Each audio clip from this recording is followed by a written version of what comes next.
വേരുകളെല്ലാം അറുത്തിട്ടും പൂക്കുന്ന നീർമാതളമാണ് പ്രവാസം. ദേശാടനം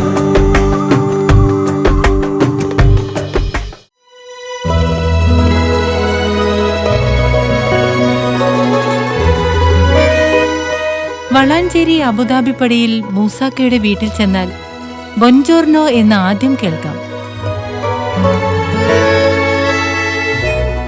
മലയാളമോ അറബിയോ അല്ലാതെ മൂസാക്ക ഇറ്റാലിയൻ ഭാഷയിൽ നല്ല പ്രഭാതം ആശംസിച്ചതാണ്.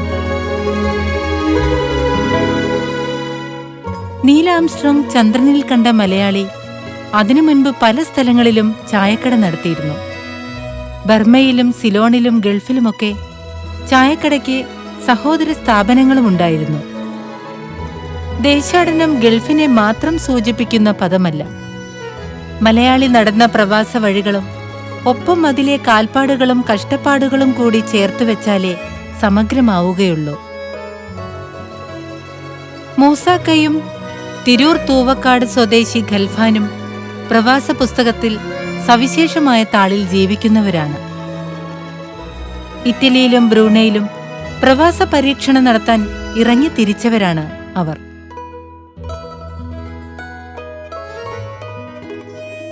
എൻ്റെ പേര് പള്ളിയാലിൽ മൂസ.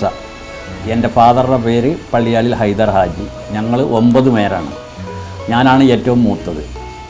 ചെറുപ്പകാലത്ത് വളരെയധികം കഷ്ടതകളൊക്കെ അനുഭവിച്ചിട്ടുള്ള ഒരു കുടുംബമാണ്. അങ്ങനെ ഞാൻ വളാഞ്ചേരി ഹൈസ്കൂളിൽ SSLC വരെ പഠിച്ചു. ഫുള്ളായിട്ട് കിട്ടാത്തത് കാരണം അന്നൊക്കെ സപ്ലിമെൻറ്റ് ചെയ്യുക എന്നുള്ളൊരു ഇടപാടുണ്ടായിരുന്നു. അങ്ങനെ സപ്ലിമെൻറ്റ് ചെയ്തതിന് ശേഷമാണ് SSLC പാസ്സായത്. അങ്ങനെ കുറ്റിപ്പുറത്ത് ഒരു സാധാ കടയിൽ ക്ലർക്കായിട്ട് ജോലി ചെയ്തു. അങ്ങനെ ഇരിക്കുമ്പോഴാണ് നമ്മളുടെ ബ്രദറിൻലോ, അത് ഭാര്യയുടെ ആങ്ങള, ഖത്തറിലുണ്ടായിരുന്ന അയാൾ എനിക്കൊരു വിസ അയച്ചു തന്നു. വിസ ഖത്തറിലേക്കായിരുന്നു. അപ്പോൾ ഇവിടുത്തെ SSLC ആയത് കാരണം അവിടെ കാര്യമായിട്ടൊന്നും കിട്ടാനുള്ള പ്രയാസം ഉണ്ടായിരുന്നില്ല. പക്ഷേ തൊഴിലാളികളുടെ ഒരു ക്ഷാമം ഉണ്ടായ കാരണം നമുക്ക് എവിടെ ചെന്നാലും ജോലി അന്വേഷിക്കാനുള്ള ഒരു ചുറ്റുപാടുണ്ടായിരുന്നു. അങ്ങനെ ആദ്യമായിട്ട് ഒരു റിലയൻസ് ബാങ്ക്, ബ്രിട്ടീഷ് നാഷണൽ ബാങ്കിൽ ചെന്നു. അപ്പോൾ നോക്കുമ്പോൾ നമുക്ക് അവിടെ പൊരുത്തപ്പെടാൻ പറ്റാത്ത ഒരവസ്ഥ ആയപ്പോൾ ഒന്ന് പോകുന്നതിന് ശേഷം ഒരു ഇറ്റാലിയൻ കമ്പനിയിൽ, അവർ വാട്ടർ സപ്ലൈയുടെ ഒരു കമ്പനിയായിരുന്നു ഖത്തറിലുണ്ടായിരുന്നത്, അവരുടെ കൂടെ ഒരു ഓഫീസ് ബോയ് ആയിട്ട് ചേർന്നു. അങ്ങനെ അവർ ഇറ്റാലിയൻ ഭാഷ മാത്രമേ സംസാരിക്കുള്ളൂ. ഇംഗ്ലീഷ് പരമായിട്ട് അവർക്ക് കൂടുതൽ നോളജ് ഇല്ലാത്തതുകൊണ്ട് വേഗത്തിൽ അവരുടെ ഭാഷ പഠിക്കാൻ പറ്റി. അങ്ങനെ അവരുടെ കൂടെ ജോലി ചെയ്തു ഓഫീസ് ബോയ് ആയിട്ട്. പിന്നെ അങ്ങനെ കുറച്ച് കയറ്റം കിട്ടി. ശേഷം പർച്ചേസിങ്ങിലായി. അങ്ങനെ കുറേ കാലം കഴിഞ്ഞപ്പോൾ ഏകദേശം ഭാഷ അത്യാവശ്യം മനസ്സിലാക്കി. അവരെ സംബന്ധിച്ചിടത്തോളം ഒരു വർഷത്തിൽ 11 മാസം ജോലി ചെയ്താൽ 1 മാസം വെക്കേഷനായിട്ട് നാട്ടിൽ പോകാമെന്നുള്ള ഒരു സിസ്റ്റമാണുള്ളത്.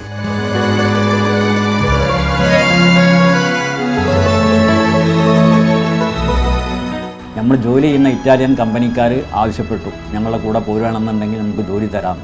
അപ്പോൾ നമ്മളിപ്പോൾ നാട് വിട്ടാൽ ഖത്തറായാലും ഇറ്റലി ആയാലും കുവൈത്തായാലും നമുക്കെല്ലാം ഒന്ന് തന്നെ. പിന്നെ അവർ കൂടുതൽ പരിചയമുള്ള ഒരു കുടുംബമായി, അത്യാവശ്യം ഭാഷയും മനസ്സിലായപ്പോൾ ഞാൻ തയ്യാറായിട്ട് അവരുടെ കൂടെ പോയി.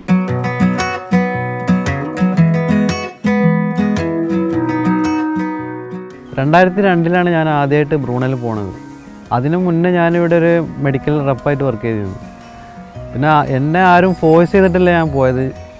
എനിക്ക് വിദേശത്ത് പോകാനും അവിടുത്തെ ആളുകളെ, പ്രവാസികൾ എങ്ങനെ ജീവിക്കുന്നു അതിനെപ്പറ്റിയൊക്കെ ഒരു താല്പര്യം ഉണ്ടായിരുന്നു ചെറുപ്പത്തിൽ തന്നെ.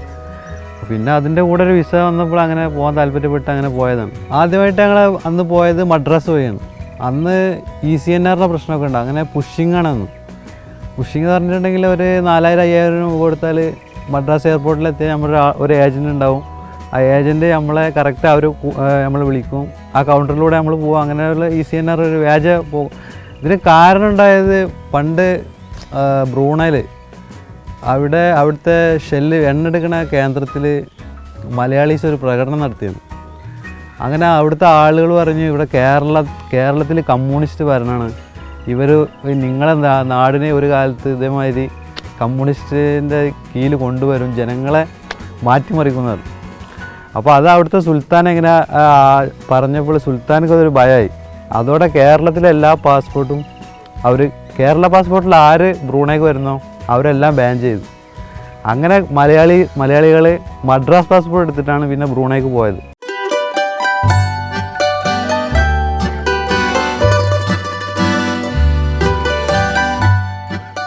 ഗൾഫിലെ പോലെ സ്വന്തം നാട്ടുകാരോ ഭാഷക്കാരോ വലുതായി ഇല്ലാത്ത സ്ഥലങ്ങളാണ് ഇറ്റലിയും ബ്രൂണൈയും.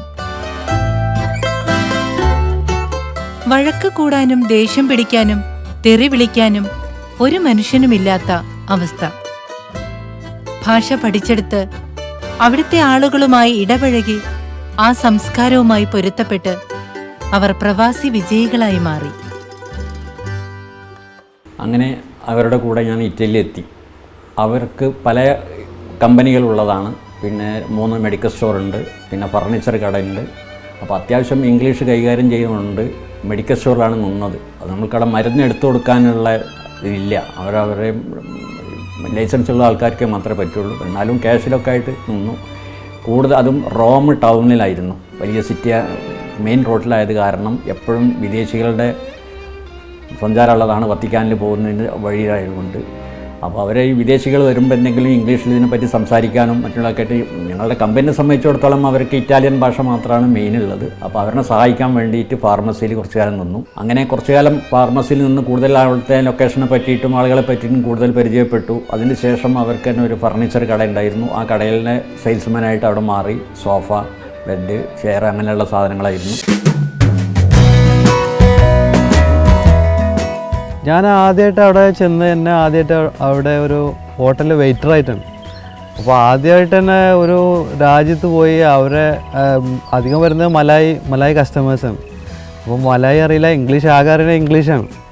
അപ്പോൾ അവരിങ്ങനെ ഇത് തന്ന ആദ്യം തന്നെ കൂടുതൽ ഓർഡറൊന്നും എടുക്കരുത്, കുറച്ചൊക്കെ ഒന്ന് ഇതാക്കി എടുക്കണം. പിന്നെ അവിടുത്തെ ഒരു ജനങ്ങളെ ഒരു സ്വഭാവ രീതികളൊക്കെ ഉണ്ട്, അതിനെ പറ്റിയൊക്കെ അവർ ശരിക്കും ഒരു വ്യക്തമായ തന്നിരുന്നു. പിന്നെ എനിക്ക് ഒരു നല്ല അനുഭവം എന്ന് പറഞ്ഞിട്ട് ബ്രൂണൈയിൽ ഇവിടെ നമ്മൾ ഈ ഇന്ത്യൻസിനെ മാത്രം കണ്ട ഒരു തികച്ചും വ്യത്യസ്തമായിരുന്നു ബ്രൂണൈയിൽ എത്തിയപ്പോൾ. അവിടെ തായ്ലൻഡ്സ്, ഫിലിപ്പൈന്, ഇന്തോനേഷ്യ, ബ്രൂണൈ, ചൈനീസ് ഇവരെല്ലാവരും ഫ്രണ്ട്സ് ആകാൻ കഴിഞ്ഞു. അപ്പോൾ അവരുടെ സംസ്കാര കാര്യങ്ങളും എല്ലാം നമുക്ക് പഠിക്കാനും, അതിലും നല്ലവരും ചീത്തവരും നമ്മളെ നാട്ടിൻ്റെ മാതിരി തന്നെ നല്ലവരും ചീത്തവരുള്ളവരുണ്ട്, നല്ല മൂല്യങ്ങൾ പിന്തുടരുന്ന ആളുകളുണ്ട്, എല്ലാം ഉണ്ട്. അപ്പോൾ അവരുടെ സംസ്കാരങ്ങളും നമുക്ക് പഠിക്കാൻ കഴിഞ്ഞു എന്നുള്ളത് പ്രവാസി ആയതുകൊണ്ട് ഒരുപാട് പുതിയ അനുഭവങ്ങളാണ് എല്ലാ പ്രവാസികൾക്കും, ലോകത്തുള്ള എല്ലാ പ്രവാസികൾക്കും കിട്ടുന്നത്. ഇറ്റലിയുടെ തലസ്ഥാനമായ റോമിലായിരുന്നു മൂസാക്ക എത്തിച്ചേർന്നത്. വിശ്വാസവും ആചാരവും കാലാവസ്ഥയുമൊക്കെ തീർത്തും വേറെ തന്നെ. യൂറോപ്യൻ രീതിയിലുള്ള ജീവിതശൈലി മൂസാക്കയ്ക്ക് അത്ഭുതകരമായ അനുഭവമായിരുന്നു. ദൃക്സാക്ഷിയായി നിന്ന് ധാരാളം അനുഭവങ്ങളിലൂടെ കടന്നുപോയി. തന്റെ വിശ്വാസവും ജീവിതശൈലിയും മുറുകെ പിടിക്കാൻ മൂസാക്ക ശ്രമിച്ചുകൊണ്ടിരുന്നു. പിന്നെ ഇപ്പോൾ അവിടെ സംബന്ധിച്ചിടത്തോളം നമ്മൾ മലയാളികൾ വളരെയധികം കുറവുള്ള സ്ഥലമാണ്. ആരെങ്കിലും ഉണ്ടെങ്കിൽ എന്തെങ്കിലും മതം പഠിക്കാനായിട്ട് ആദ്യം ചെന്നിട്ടുള്ള ആൾക്കാർ ഏതെങ്കിലും രൂപത റെക്കമെൻഡ് ചെയ്തിട്ട് ചെയ്യുന്ന ആൾക്കാരല്ല. ഞാൻ പോയിട്ടുള്ളത് ഖത്തറിൽ നിന്ന് എന്നെ കൊണ്ടുപോയത് കാരണം എനിക്കവിടെ വിസ കിട്ടി ശരിയാക്കി എന്നുള്ള ഇതാണ്. മൊത്തത്തിൽ നമ്മളുടെ ഗൾഫ് കൺട്രിയിലെ മാതിരി മലയാളികൾ വളരെ കമ്മിയാണ്. ഇപ്പോൾ കുറേ വന്നിട്ടുണ്ട്. മറ്റെന്താണെന്ന് വെച്ചാൽ ഗൾഫിലൊക്കെയുള്ള ഈ എംബസികളുണ്ടല്ലോ, എംബസികളിൽ ജോലി ചെയ്യുന്ന ആൾക്കാർ അവരുടെ കുക്കുന്നൊക്കെ ആയിട്ട് എന്തെങ്കിലും പറഞ്ഞിട്ട് അവിടെ ഒഴിവായിട്ട് നിൽക്കുന്നുണ്ട്. പിന്നെ ഏതെങ്കിലും ഒരാൾ അവിടെ ചെന്ന് പെട്ടാൽ മറ്റ് ഗൾഫിലെ മാതിരി ഒറ്റ സ്വതന്ത്രമായിട്ട് താമസിക്കാൻ പറ്റാത്ത ഒരു രാജ്യം, ഒരു ക്ലൈമറ്റുമാണ്. മിക്ക സമയങ്ങളിലും 0, -5, -10 വരെ ആകുമ്പോൾ വളരെയധികം തണുപ്പാണ്. പിന്നെ ആ കൾച്ചറായിട്ട് അങ്ങോട്ട് യോജിച്ച് ചേർന്നു. പിന്നെ ഇപ്പോൾ നമ്മളെ സംബന്ധിച്ചിടത്തോളം മാതിരിയുള്ളതെല്ലാം അവരുടെ സാമൂഹ്യ ജീവിതത്തിൽ തന്നെ ഒരുപാട് മാറ്റങ്ങളുണ്ട്. അപ്പോൾ എല്ലാറ്റിനും ഫ്രീ ആണ്, അതാണ് ഒന്നാമത്തെ കാര്യം. അപ്പോൾ അതിലൊന്നും അപ്പോൾ നമ്മൾക്കൊക്കെ അത് കുറച്ചൊക്കെ അത് നമ്മളുടെ ഈ ആത്മീയത, നമ്മളുടെ മാനസികമായിട്ടുള്ളത് പിടിച്ചിട്ടുണ്ടെങ്കിൽ മാത്രമേ അവിടെ പിടിച്ച് നിൽക്കാൻ പറ്റുള്ളൂ. എവിടെ നമ്മൾ നോക്കുകയാണെന്നുണ്ടെങ്കിൽ സെക്സുമായാണ്, പിന്നെ തിയേറ്ററിലാണെങ്കിൽ അങ്ങനെ, പുറത്താണെങ്കിൽ അങ്ങനെ, പോസ്റ്ററിൽ അതിനൊന്നിനും മുടക്കില്ലാത്ത ഒരു രാജ്യമായതുകൊണ്ട് ജീവിച്ച് പോരണമെന്നെങ്കിൽ കുറച്ചൊക്കെ നമ്മളതിൽ പറയുകയാണെങ്കിൽ ഈമാനിൻ്റെ വിശ്വാസം ബലം എന്ന് പറയും. അല്ലെങ്കിൽ നമ്മൾക്ക് എങ്ങനെ എന്ത് ഭാഗത്തേക്കും വഴുതി പോകുന്ന ഒരു കാലാവസ്ഥയും ഒരു ജാതി ചുറ്റുപാടുമാണ് അവിടെ ഉള്ളത്. ഇന്നിപ്പോൾ നമ്മളുടെ ഈ ചുറ്റുപാടും കുടുംബത്തിൻ്റെ ഉത്തരവാദിത്വം അതെല്ലാം കൂടി ആയപ്പോൾ നമ്മളൊക്കെ അതിൽ ക്ഷമിച്ചു നിന്നു. പിന്നെ ഓരോ വർഷം ചെയ്യുമ്പോഴും അവർ ടിക്കറ്റും യാത്രാ ചെലവും തരുന്നതുകൊണ്ട് എല്ലാ വർഷം വന്ന് ഒരു മാസം നിന്നിട്ട് പോകുന്നുണ്ട്. അങ്ങനത്തെ ഒരു ചുറ്റുപാടായിരുന്നു. വളരെ ജീവിതത്തിൽ ഗൾഫിലും മറ്റുള്ളൊക്കെ പോയതിനെക്കാട്ടിയും ഒരു മാനസികമായിട്ടും സാമ്പത്തികമായിട്ടും മെച്ചപ്പെട്ടിട്ടുള്ള ഒരു രാജ്യമായിരുന്നു അവിടെ നമുക്ക്. ഇറ്റലിയിലെ ഭക്ഷണത്തെ പറ്റി പറയുകയാണെന്നുണ്ടെങ്കിൽ വളരെ പ്രയാസപ്പെട്ടതാണ്. കാരണം നമ്മൾ സാധാരണ ഉപയോഗിക്കുന്ന ചോറ് അവിടെ തീരെ ഉപയോഗിക്കുന്നില്ല, ചായ ഉപയോഗിക്കുന്നില്ല. ഈ 2 സാധനം അവർ ഉപയോഗിക്കുന്നത് മെഡിസിനായിട്ടാണ്. എന്തെങ്കിലും വയറിന് അസുഖം അല്ലെങ്കിൽ ദഹനക്കുറവെന്നുണ്ടെങ്കിൽ അവർ ചോറിന് പതിൽ കഞ്ഞി, റൈസ് സൂപ്പ് എന്നാണ് പറയുന്നത്, കഞ്ഞി ഉപയോഗിക്കുക. അവിടുത്തെ ഭക്ഷണം കാര്യമായിട്ടുള്ളത് പാസ്തയാണ്. പാസ്ത, സ്പെഗറ്റി എന്ന് പറഞ്ഞിട്ട് 2-3 ഐറ്റങ്ങളാണുള്ളത്. പിന്നെ നമ്മളുടെ മാതിരി ഒരു ചോറ് അല്ലെങ്കിൽ അതിലുള്ള കറി എന്ന മാതിരിയില്ല. അവരുടെ ഭക്ഷണം എത്ര ചെറിയ കുടുംബമാണെങ്കിലും വലിയ കുടുംബമാണെങ്കിലും ഏകദേശം 5 ഐറ്റങ്ങൾ വേണം. പിന്നെ ആഴ്ചയിൽ മിക്ക ദിവസങ്ങളിലും സെൻറ്റ് പീറ്റർ ചർച്ച് പോയി, സ്ക്വയർ എന്ന് പറയും. കാരണം ഞങ്ങൾക്ക് ഞായറാഴ്ചയാണ് ഒഴിവുകൾ. അപ്പോൾ അവിടെ ഏതെങ്കിലും മലയാളികൾ ഉണ്ടെങ്കിൽ അവിടെ വെച്ച് കാണാം, എല്ലാ നാട്ടുകാരും കാണാവുന്നതാണ് സെൻറ്റ് പീറ്റർ ചർച്ച്. അവിടെ മറ്റുള്ള നമ്മുടെ മാനമല്ല ഏത് മതക്കാർക്കും പ്രവേശനമുള്ളതാണ്. അത് വത്തിക്കാൻ സിറ്റിയുടെ ഒരു ഭാഗത്താണ്. അവിടെ വെച്ചിട്ട് ഈ പോപ്പിനെ അടുത്ത് കാണാനുള്ള ഒരു അവസരം കിട്ടിയിട്ടുണ്ട്. മലപ്പുറം ജില്ലയുടെ പകുതി മാത്രം വലിപ്പമുള്ള രാജ്യമാണ് ബ്രൂണൈ. കരയിലെ പെട്രോളിയം ശേഖരമാണ് രാജ്യത്തിന്റെ കൈമുതൽ. കാലങ്ങളായി സുൽത്താൻമാർ ഭരിച്ചുവരുന്ന ബ്രൂണൈയിലെ ആളുകൾ പൊതുവെ സമാധാന പ്രേമികളാണ്. ബ്രൂണയെ കുറിച്ച് നമ്മുടെ നാട്ടിൽ ബ്രൂണനെ പറ്റിയുള്ള ഒരു സങ്കല്പം എന്ന് പറഞ്ഞിട്ടുണ്ടെങ്കിൽ ബ്രൂണ ഒരു ഭയങ്കര മെട്രോപൊളിറ്റൻ സിറ്റിയാണ്. പിന്നെ അവിടുത്തെ സുൽത്താൻ ഭയങ്കര സമ്പന്നനാണെന്ന് അത് ഓക്കെയാണ്. പക്ഷേ അതുകൊണ്ട് തന്നെ അവിടെ ഭയങ്കര ജോലി സാധ്യതകളും പിന്നെ ബിസിനസ് സാധ്യതകളെല്ലാം ഉണ്ട് എന്നുള്ളതാണ്. പക്ഷെ അവിടെ പോയ ഏതൊരു പ്രവാസിക്കും അവിടുത്തെ കാര്യങ്ങൾ തീർത്തും അതല്ലാതെ മനസ്സിലാക്കാൻ കഴിയും. കാരണം അവിടെ ശരിക്കും ഒരു 3 ലക്ഷം ജനങ്ങളും ഒരു ചെറിയൊരു സംവിധാന സിസ്റ്റം ഉള്ളു. അവിടെ ഒരു ബിസിനസ്സിനുള്ളതോ അത് ചെറിയ ചെറിയ റെസ്റ്റോറൻറ്റുകളാണ് നമ്മളെ മലയാളീസും കേരളക്കാരും പൊതുവായിട്ടുള്ള അവർ അതിൽ ഇൻവോൾവ് ആകണുള്ളൂ. വലിയ ബിസിനസ്സൊന്നും അവിടെ നടക്കുന്നില്ല. പിന്നെ അവിടുത്തെ സിറ്റികളൊന്നുമില്ല. സിറ്റി അവിടുത്തെ ബണ്ടാശ്രീ ഭഗവാൻ എന്ന് പറഞ്ഞാൽ അവിടുത്തെ മെയിൻ സിറ്റിയൊക്കെ നമ്മളെ ഇവിടെ ഹർത്താലുമാതിരിയാണ്. ഒരു വാഹനങ്ങളും ഇല്ല, സ്ട്രീറ്റൊക്കെ ഇങ്ങനെ കാലിയായി കിടക്കും. പിന്നെ സമാധാനത്തിൻ്റെ കാര്യത്തിൽ നമ്മളെ വത്തിക്കാൻ കഴിഞ്ഞാൽ ബ്രൂണൈ എന്ന് പറയാം. അവിടെ കാര്യമായിട്ട് ഒരു പ്രശ്നങ്ങളും ഞാൻ ഇതുവരെ കണ്ടിട്ടില്ല. പിന്നെ ബ്രൂണൈയിൽ പോണ ഓരോ പ്രവാസിക്കും ഒരു ആഗ്രഹം ഉണ്ടാവും, ഒരു ദിവസമെങ്കിലും ആ കൊട്ടാരത്തിലൊന്ന് പോവുക, സുൽത്താനൊന്ന് കൈ കൊടുക്കുക, പിന്നെ കൊട്ടാരത്തിൻ്റെ ഉള്ളൊക്കെ ഒന്ന് കാണുക. ആ കാര്യങ്ങൾ ഫുള്ള് അവിടെ സാധിക്കും. അത് ഒരു സ്വപ്നം പോലെ നമുക്കത്. രണ്ടാമത്തെ ചെറിയ പെരുന്നാളിനാണ് അവിടെ മൊത്തം ഓപ്പൺ ഹൗസാണ്. ആ വിദേശികൾക്ക് മൊത്തം അന്ന് സുൽത്താനെ കാണാൻ സുൽത്താൻ്റെ മകനുണ്ടാവും, ജ്യേഷ്ഠൻ എല്ലാവരും ഉണ്ടാവും.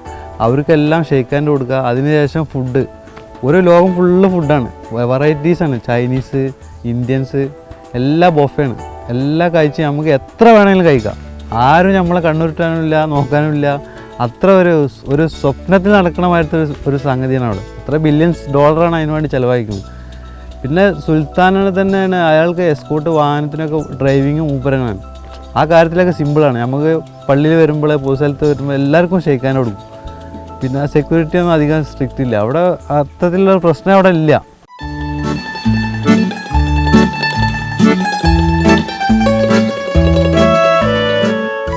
ഭാഷയുടെ കടമ്പ മൂസാക്കയും ഖൽഫാനും മറികടന്നത് അതിജീവനത്തിനു വേണ്ടിയാണ്.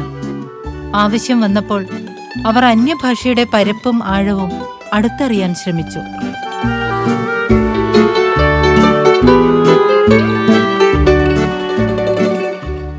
മലായ് ഭാഷനെ പറ്റി പറയുകയാണെങ്കിൽ മലായ് ഭാഷ പെട്ടെന്ന് പഠിക്കാം. ഏതൊരാൾക്കും പെട്ടെന്ന് പഠിക്കാൻ പറ്റിയൊരു ഭാഷ സംസാര രീതിയാണത്. അതുകൊണ്ട് തന്നെ ഇവിടുന്ന് ഒരു ഗ്രാജുവേറ്റ് അല്ലാത്തവർക്ക് സാധാരണ ഒരു 10ാം ക്ലാസ് പോയതിനും ഒരു 6 മാസം കൊണ്ട് ഭാഷ പഠിക്കും. ഭാഷ വളരെ സിമ്പിളാണ്.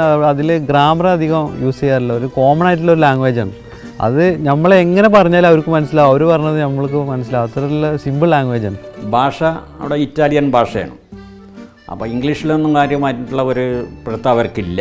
അവർക്ക് നമ്മളെ സംബന്ധിച്ചിടത്തോളം SSLC കഴിഞ്ഞാൽ കോളേജിലായാൽ പിന്നെ ടെക്സ്റ്റ് ബുക്കുകളടക്കം ഇംഗ്ലീഷായ കാരണം നമ്മൾക്ക് ഇംഗ്ലീഷ് നിർബന്ധമായിട്ട് വന്നു. രണ്ടാമത് നമ്മൾക്കൊരു 100-200 വർഷം ഈ ഇംഗ്ലീഷുകാരുടെ ഒരു കോളനി എന്നുള്ള നിലക്ക് നമ്മളുടെ സാധാരണ ജീവിതത്തിൽ ഉപയോഗിക്കുന്ന ഭാഷകളൊക്കെ ഇംഗ്ലീഷാണ്. അത് നമ്മൾക്ക് തന്നെ അറിയില്ല അപ്പോൾ അത് ഇംഗ്ലീഷാണോ മലയാളം എന്നുള്ളത്. ഉദാഹരണമായിട്ട് പറയാം, ഇപ്പോൾ റോഡ്, കാറ്, ബെഞ്ച്, ഇതൊക്കെ ഇംഗ്ലീഷ് വാക്കുകളാണ്. ബസ്, അതൊന്നും അവരെ സംബന്ധിച്ചോളം അതൊന്നും അവർക്ക് അറിയില്ല. കാരണം അവർക്ക് അവരുടേതായ ഭാഷയിൽ തന്നെ അങ്ങേയറ്റം എന്ത് ഡിഗ്രി വേണമെങ്കിലും എടുക്കാൻ പറ്റുന്നതുകൊണ്ട്. അപ്പോൾ നമുക്ക് അവരുടെ എന്ത് പറഞ്ഞാലും അവരുടെ ഭാഷയിൽ മാത്രമേ. ഇപ്പോൾ ഉദാഹരണം പറയാം, റോഡ് എന്നുള്ളത് നമ്മൾ പറയുകയാണെങ്കിൽ അവർക്ക് അറിയില്ല. സാധാരണ ഒരു ഇറ്റലിക്കാരന് അവർ പറയുന്നത് സ്ത്രാദ എന്നാണ്. മറ്റുള്ളവരതിൽ വേറൊരു അനുഭവം എന്താണെന്ന് പറഞ്ഞാൽ, ഈ എല്ലാ ലോകത്തിൽ എവിടെയെങ്കിലും ഒരു ടെലിഫോൺ വന്നാൽ നമ്മൾ അറ്റൻഡ് ചെയ്യുമ്പോൾ ഹലോ എന്നാണ് പറയാം. ഇറ്റലിയിൽ മാത്രമേ പറയുന്നത് ഫ്രന്തോന്ന്. അപ്പോൾ ഒരു നിലക്കും മറ്റുള്ള പരിചയമില്ലാത്ത ആൾക്കാർക്ക് അതിനെപ്പറ്റി മനസ്സിലാവില്ല. പിന്നെ അവരുടെ ലിപി ഇംഗ്ലീഷാണ്.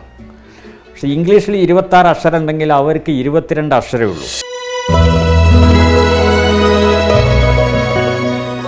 ഖൽഫാനും മൂസാക്കയ്ക്കും ജീവിതത്തിൽ മറ്റൊരു വഴി തെളിഞ്ഞു വന്നത് വിദേശത്ത് വെച്ചാണ്. അഭിമാനിക്കാനും അവസാന ശ്വാസം വരെ ചേർത്ത് വയ്ക്കാനും പറ്റിയ അനുഭവങ്ങൾ. ഈ പ്രാവശ്യം നാട്ടിൽ ലീവിന് വന്നപ്പോൾ ഇങ്ങനെ ഒരു 6-7 മാസം ലീവുണ്ട്. അപ്പോൾ ഒരു ആശയം വന്നു, ഒരു കഥ ഒന്ന് എഴുതി നോക്കാന്നുള്ളത്. അങ്ങനെ കഥ എഴുതാൻ ഒരു തീം എനിക്ക് മുന്നേ ഉണ്ടായിരുന്നു. എൻ്റെ 3ാമത്തെ ബ്രൂണൈ എന്നുള്ള വരവിൽ സിംഗപ്പൂർ എയർപോർട്ടിൽ വെച്ചിട്ട് ഒരു ജർമ്മൻകാരനെ പരിചയപ്പെട്ടു. അപ്പോൾ ഞങ്ങൾ ഈ കാല് മെസ്സേജ് ചെയ്യുന്ന ഒരു സ്ഥലമുണ്ട്, ഒരു ഓക്സിജൻ്റെ മാസ്കും അങ്ങനെയുള്ള പരിപാടികളിലൊക്കെ ഉണ്ട്. അപ്പോൾ അവിടെ വെച്ചിട്ടാണ് ഇയാളെ പരിചയപ്പെട്ടത്. അപ്പോൾ ഇയാളെന്ന് പറഞ്ഞിട്ടുണ്ടെങ്കിൽ ഇയാൾ വേൾഡിൽ എല്ലായിടത്തും പോണ ഒരു കമ്പനിയുടെ MD ആണ്.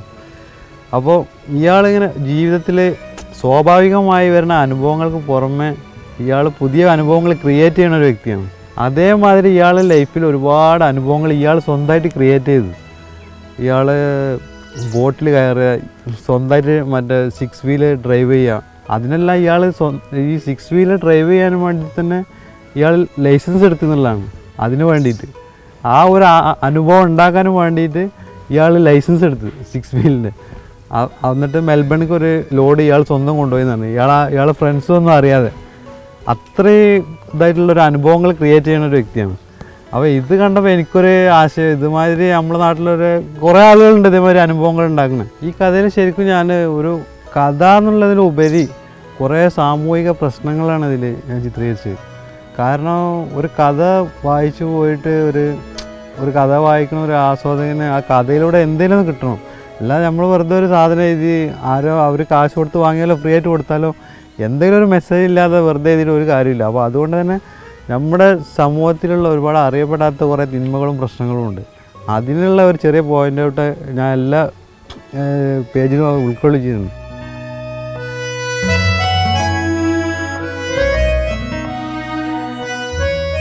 ഈ പുസ്തകത്തിൻ്റെ പബ്ലിക്കേഷനൊന്നും ആരും കിട്ടിയിട്ടില്ല. ഞാൻ തന്നെയാണ് പിന്നെ ഞാൻ തന്നെ സെയിൽ നടത്തുക ഞാൻ തന്നെ തീരുമാനിക്കുകയായിരുന്നു. അതിൻ്റെ കുറച്ച് പ്രവാസികളെ കുറച്ച് സഹായം ഉണ്ടായിരുന്നു. അങ്ങനെയെല്ലാം കൂടെ ഞാൻ തന്നെ ഇറക്കി. പിന്നെ എൻ്റെ ഫ്രണ്ട്സുകൾ കുറേ കോപ്പി വാങ്ങിച്ച്, UK കുറച്ച് ഫ്രണ്ട്സ് അവർ കുറച്ച് കൊണ്ടുപോയി. പിന്നെ UAE ഒരു 100 കോപ്പി അവരെ ഫ്രണ്ട്സ്. പിന്നെ ഞാൻ തന്നെ പിന്നെ അതിൻ്റെ സെയിലും കാര്യങ്ങളൊക്കെ ഞാൻ തന്നെയാണ്.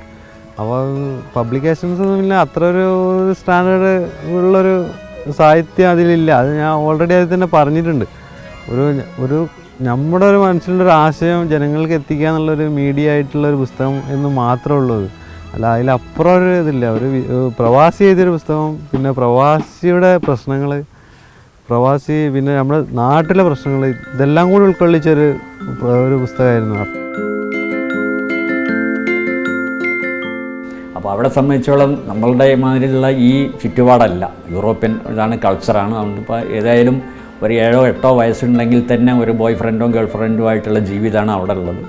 അങ്ങനെ ഇവന് 22 വയസ്സായപ്പോൾ ഇങ്ങനെ ഒരുപാട് മാറി വന്ന അവസാനം ഒരു സിനിമാ നടിയായിരുന്നു അവളുടെ ഗേൾ ഫ്രണ്ടായിട്ടുണ്ടായിരുന്നത്. അപ്പോൾ പുതിയ മാനേജ്മെൻറ്റ് ഏറ്റെടുത്തതിന് ശേഷം നേരത്തെ പറഞ്ഞ മാതിരി തന്നെ 11 മാസം കഴിഞ്ഞാൽ 1 മാസം ടൂർ പോവുക എന്നുള്ള ഒരു ഇനത്തിൽ അവർ ഇന്ത്യയിൽ വന്നു. ഇവർ രണ്ടുപേരും കൂടി ഇന്ത്യയിൽ വന്ന് നോക്കുമ്പോൾ ഇന്ത്യയിലത്തെ കൾച്ചറും അവിടെ നമ്മുടെ കൾച്ചറും കൂടി ഒരുപാട് മാറ്റമുണ്ട്. അവർ അവിടെ കാണാത്ത ചില അനുഭവങ്ങൾ ഇന്ത്യയിൽ വെച്ച് കണ്ടു. ബോംബെയിലും ആഗ്ര, പിന്നെ താജ്മഹൽ അവിടെയൊക്കെ. പിന്നെ കണ്ടെന്ന് വെച്ചാൽ ഈ ശരശയ്യ എന്ന് പറഞ്ഞിട്ട് ആണി നിറച്ചത് അതിൻ്റെ മുകളിൽ കിടക്കുക, ഇരിക്കുക, അങ്ങനത്തെ ഉള്ളത്. പിന്നെ കൈരേഖ നോക്കുന്നത്, ഷീറ്റ് കളിക്കുന്നത് ഒക്കെ റോഡ് സൈഡിലാകുമ്പോൾ അവർക്കൊക്കെ അത് അവിടുത്തെ സംബന്ധിച്ചിടത്തോളം വലിയൊരു അത്ഭുതമാണ്. അങ്ങനെ തോന്നി അതൊക്കെ അവരെടുത്ത് വന്നു. അവർ നാട്ടിൽ തിരിച്ചെത്തിയതിന് ശേഷം അതെടുത്ത് എന്നെ അടക്കം ഇന്ത്യയിൽ നിന്ന് വന്നതെന്ന് എനിക്ക് കാണിക്കാൻ വേണ്ടി എന്നെ അടക്കം വിളിച്ചിട്ട് എന്നെ മാരൊക്കെ ഉണ്ട് എന്ന് പറഞ്ഞു.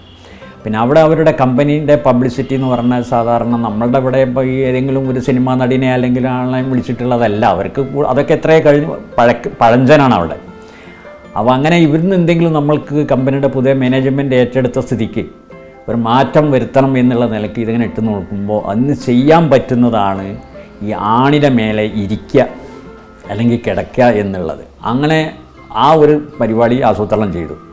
അങ്ങനെ 4-5 ഉയരത്തിലുള്ള ആണി പലകയുടെ മുട്ടടിച്ചു.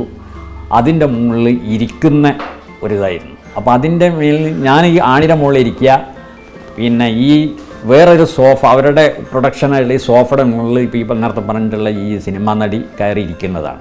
എന്നിട്ട് അവരിങ്ങനെ ഇരുന്ന് പറയുകയാണ്, എന്തിനാ അത്ര വിഷമിക്കുന്നത്, അതിൽ എത്രയും മൃദുലായിട്ടുള്ളതാണ് നമ്മുടെ സോഫ എന്നുള്ളൊരു വാക്ക് മാത്രം പറയുന്നതാണ്. അങ്ങനെ അത് ഒരു പബ്ലിസിറ്റിയാക്കി അവരെടുത്തു. അവിടുത്തെ കാര്യമായിട്ടുള്ള പത്രങ്ങളിലൊക്കെ ഹാഫ് പേജും ഫുൾ പേജും ഇത് കൊടുത്തു. അപ്പോൾ അവർക്ക് ഇത് കണ്ടു നോക്കുമ്പോൾ എല്ലാവർക്കും ഒരു അത്ഭുതമായി. അതിന് പുറമെ വാൾ പോസ്റ്റുകളായിട്ട് എല്ലാ കാര്യമായിട്ടുള്ള സ്ഥലങ്ങളിലും അതിങ്ങനെ പതിച്ചു. നമ്മുടെ ഒരു ഭാഗ്യം എന്താണെന്നറിയില്ല, ആ സമയത്താണ് മലയാള മനോരമയുടെ ഒരു റിപ്പോർട്ടർ പോപ്പിനെ കാണാനൊന്നിനായിട്ട് അവിടെ റോമിൽ വന്നു. റോമിൽ വന്ന സമയത്ത് എൻ്റെ ഒരു മൂവാറ്റുപുഴയുള്ള ഒരു നമ്മുടെ കൂടെ പരിചയമുള്ള ഒരാൾ, കൂടെ ജോലിയല്ല വേറെ പരിചയപ്പെട്ട ഒരാൾ ഇങ്ങനെ ഈ പോസ്റ്റ് കണ്ടപ്പോൾ, മനോരമക്കാരൻ പോസ്റ്റ് കണ്ടപ്പോൾ അയാളെ വിളിച്ചു. ഇതാരാണ്, എങ്ങനെയാണ് ഇത് ഇങ്ങനെ വന്നു, അയാളെ മുഖച്ഛായം കണ്ടാൽ ഒരു മലയാളിമാർ തോന്നുന്നുണ്ടല്ലോ എന്ന് പറഞ്ഞു. അങ്ങനെ ഇതിൻ്റെ അടിയിൽ കാണുന്ന ഈ നമ്പറോട് കൂടി കമ്പനിയിലേക്ക് ബന്ധപ്പെട്ടു. ഇങ്ങനെ ഒരാൾ നിങ്ങളുടെ പോസ്റ്റ് പല സ്ഥലങ്ങളിലും കാണുന്നത്. അപ്പോൾ ഇയാൾ വന്ന സമയത്ത് എയർപോർട്ട്, പിന്നെ റെയിൽവേ സ്റ്റേഷൻ, മെയിനായിട്ടുള്ള സ്ഥലങ്ങളിലൊക്കെ ഇത് പതിച്ചിട്ടുള്ള സമയത്താണ് ഇയാൾ വന്നത്. അയാൾ അന്വേഷിച്ചു, കമ്പനിക്ക് ഇത് വിളിച്ചു. അയാൾ ആരാണെന്ന് ചോദിച്ചപ്പോൾ പറഞ്ഞു ഇങ്ങനെ മലപ്പുറത്തുകാരനാണെന്ന് പറഞ്ഞു. അപ്പോൾ ഇയാൾക്കൊരു പ്രത്യേക ഒരു ആകാംക്ഷ, ഒരു മലപ്പുറത്തു നിന്ന് ഒരാൾ വന്നിട്ട് പോപ്പിൻ്റെ താഴെ ഇങ്ങനെ കയറി ഇരിക്കുന്ന ഒരാളുണ്ടെങ്കിൽ ആരാണ് അയാളെന്നും ആണല്ലോ എന്ന് അറിഞ്ഞു. എന്താ പേര് ചോദിച്ചപ്പോൾ മൂസ എന്ന് പറഞ്ഞപ്പോൾ അയാൾക്ക് കൂടുതൽ താല്പര്യമായി. കാരണം ഒരു മലപ്പുറം ജില്ലയിൽ നിന്ന് അതും ഒരു മുസ്ലിം വന്നിട്ട് ഇത്രയും 99% കത്തോലിക്കരുള്ള രാജ്യത്ത് വന്നിട്ട് ഇങ്ങനെ ഒന്ന് കയറി ഇരുന്നല്ലോ. അപ്പോൾ അയാളൊരു സാധാരണ വ്യക്തിയല്ല എന്നുള്ള നിലക്ക് അയാളിനോട് സംസാരിക്കുന്നതിനോട് നിർബന്ധമായിട്ട് കാണുമെന്ന് പറഞ്ഞപ്പോൾ ഞാൻ ബന്ധപ്പെട്ടു. എൻ്റെ നാട്ടിലുള്ള ആരും അറിയില്ല, ഞാൻ അവിടെ ഒരു ജോലിക്ക് പോയി എന്നല്ലാതെ ഇങ്ങനത്തെ ഒരു ഇതിലുണ്ടെന്ന് അറിയില്ല. ഫസ്റ്റ് പേജിൽ ഫസ്റ്റ് റിപ്പോർട്ടായിട്ട് ഇവിടെ വന്നു, ബോക്സ് മേറ്ററായിട്ട്. അപ്പോഴാണ് സാധാരണ ഇവിടെ ഉള്ളവരൊക്കെ ഇതിനെ പറ്റിയിട്ട് മനസ്സിലാക്കുന്നത്. പിന്നെ പല സ്ഥലങ്ങളിൽ നിന്നും ടെലിഫോണും ആൾ വരലും അന്വേഷണങ്ങളൊക്കെ തുടർത്തി.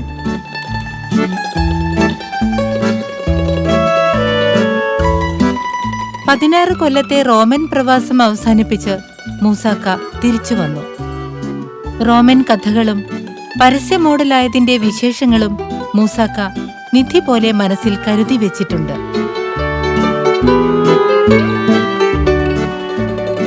ഖൽഫാൻ ഇപ്പോഴും ബ്രൂണൈ പ്രവാസിയാണ്. അപകടങ്ങൾക്ക് സാധ്യതയുണ്ടെങ്കിലും ബ്രൂണൈയിൽ സ്വന്തമായി ഒരു സംരംഭം തുടങ്ങാൻ ഖൽഫാന് താൽപ്പര്യമുണ്ട്. അവസരം വന്നാൽ പിന്തിരിഞ്ഞു നിൽക്കില്ല. കാരണം പ്രവാസിക്ക് സാഹസികൻ എന്നുകൂടി പര്യായമുണ്ടല്ലോ.